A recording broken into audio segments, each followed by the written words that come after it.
প্রিয় বন্ধুরা, বিকাশদার কোচিং সেন্টারে সকলকে স্বাগত।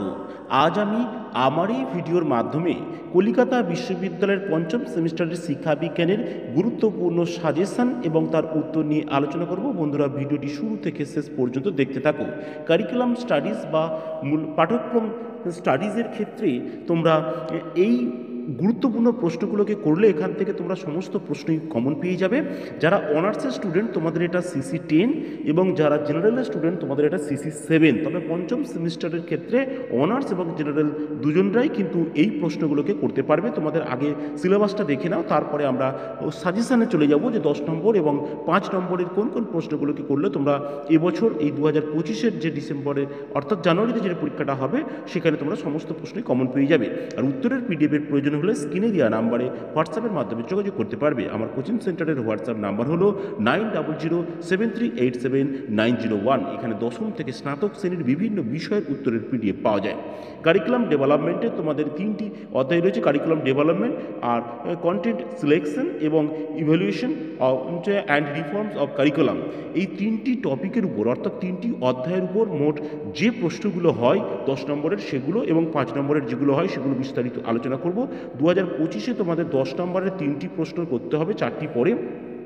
এখানে মাত্র 13টি প্রশ্ন দিয়েছি। 13টি প্রশ্নের মধ্যে আবার কোনোটা 4 স্টার দেওয়া হয়েছে, কোনটা 3 স্টার দেওয়া হয়েছে, কোনটা 5 স্টার দেওয়া রয়েছে, আবার কোনটা 2 স্টার দেওয়া রয়েছে।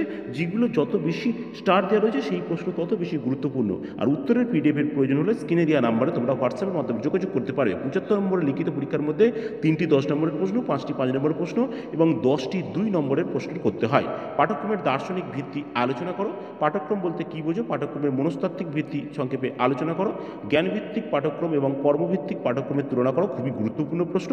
শিক্ষার্থী কেন্দ্রিক পাঠ্যক্রম বলতে কী বোঝো? এর বৈশিষ্ট্যগুলি লেখো, খুবই গুরুত্বপূর্ণ প্রশ্ন। পাঠ্যক্রম প্রণয়নে শিক্ষার্থী ও সমাজ সংক্রান্ত নীতিসমূহ আলোচনা করো। ট্যাক্সোনমি কী এবং ব্লুমের সংশ্লেষিত বর্গীকরণ তত্ত্বটি আলোচনা করো, খুবই গুরুত্বপূর্ণ প্রশ্ন। ব্রুনারের নির্দেশনা তত্ত্বটি আলোচনা করো। পাঠ্যক্রম গঠনে এর গুরুত্ব লেখো, খুবই গুরুত্বপূর্ণ প্রশ্ন। ব্রুনারের নিবিড় শিখনের তত্ত্বটি আলোচনা করো। পাঠ্যক্রমের মূল্যায়ন ও মূল্যায়নে গঠনমূলক ও সামগ্রিক মূল্যায়নের ভূমিকা ব্যাখ্যা করো। আর অন্তিম মূল্যায়ন ও গঠনমূলক মূল্যায়নের সুবিধা ও অসুবিধা, খুবই গুরুত্বপূর্ণ প্রশ্ন। পাঠ্যক্রমের ক্রমিক মূল্যায়নের বৈশিষ্ট্য ও গুরুত্ব লেখো, এই মূল্যায়নের অসুবিধাগুলি কী কী এবং পাঠ্যক্রম মূল্যায়নে টেইলার্স এর মডেলটি সংক্ষেপে লেখো, খুবই গুরুত্বপূর্ণ প্রশ্ন। এবং NCF 2005 অনুযায়ী বিদ্যালয় ব্যবস্থাপনার বিভিন্ন সমস্যা উল্লেখ করো, খুবই গুরুত্বপূর্ণ প্রশ্ন। এবারে আমরা 5 নম্বরের প্রশ্ন, এখানে 20টি প্রশ্ন দেওয়া রয়েছে। এখান থেকে তোমাদের 6টি প্রশ্ন পড়বে, 5টি প্রশ্নের উত্তর করতে হবে। এর মধ্যে থেকেই সমস্ত প্রশ্ন কমন পেয়ে যাবে, এর বাইরে কোনো প্রশ্ন পড়বে না। অব্যক্ত বা লুক্কায়িত পাঠ্যক্রম বলতে কী বোঝো? পাঠ্যক্রমের সিস্টেম দৃষ্টিভঙ্গি সংক্ষেপে লেখো। পাঠ্যক্রমের সমাজতান্ত্রিক ভিত্তি বর্ণনা করো। পাঠ্যক্রমের আচরণগত দৃষ্টিভঙ্গি সংক্ষেপে আলোচনা করো।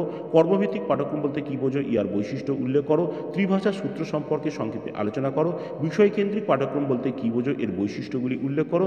অভিজ্ঞতা ভিত্তিক পাঠ্যক্রম বলতে কী বোঝো? এর বৈশিষ্ট্য উল্লেখ করো। সুসংহত পাঠ্যক্রম বলতে কী বোঝো? এর বৈশিষ্ট্য উল্লেখ করো। জীবনকেন্দ্রিক পাঠ্যক্রম বলতে কী বোঝো? এর বৈশিষ্ট্য উল্লেখ করো। জ্ঞানভিত্তিক পাঠ্যক্রম ও কর্মভিত্তিক পাঠ্যক্রমের তুলনা করো, খুবই গুরুত্বপূর্ণ প্রশ্ন। পাঠ্যক্রম বিকাশের প্রয়োজনীয়তা বা উদ্দেশ্য লেখো। শিক্ষার্থীকেন্দ্রিক পাঠ্যক্রম কী? শিক্ষার্থীকেন্দ্রিক পাঠ্যক্রমের সমস্যাগুলি লেখো, খুবই গুরুত্বপূর্ণ প্রশ্ন। পাঠ্যক্রমের বিষয়বস্তু নির্বাচন গুরুত্ব লেখো। পাঠ্যক্রমের বিষয়বস্তু নির্বাচনে জ্ঞানের ভিত্তি গুরুত্ব জ্ঞানের ভিত্তির গুরুত্ব লেখো। এবং পাঠ্যক্রমের বিষয়বস্তু নির্বাচনে কৃষ্টিমূলক ভিত্তির গুরুত্ব হবে। আর ব্রুনারের তত্ত্বানুযায়ী ধারণা গঠনের পর্যায়ে আলোচনা করো।